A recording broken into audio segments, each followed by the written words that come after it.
श्रीबालाकवचं दुःस्वप्ननाशकम्।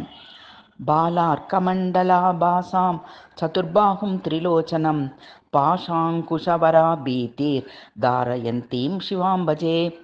पूर्वस्यां भैरवी पातु बालां पातु दक्षिणे, मालिनी पश्चिमे पातु वासिनी चोत्तरेवतु। ऊर्ध्वं पातु महादेवी श्रीबाला त्रिपुरेश्वरी, अधस्तात् पातु देवेशी पातालतलवासिनी। आधारे वाग्भवः पातु कामराजस्तथा ह्यदि, महाविद्या भगवती पातु मां परमेश्वरी।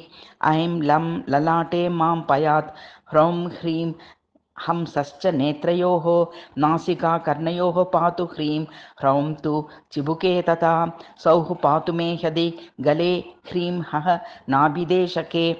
सौः क्लीं श्रीं गुह्यदेशे तु ऐं ह्रीं पातु च पादयोः।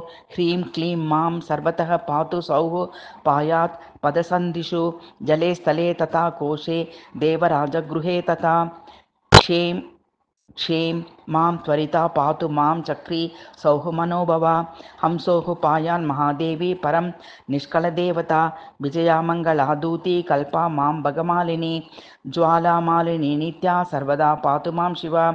इतीदं कवचं देवि देवनामपि दुर्लभं, तव प्रीत्या समाख्यातं गोपनीयं प्रयत्नतः।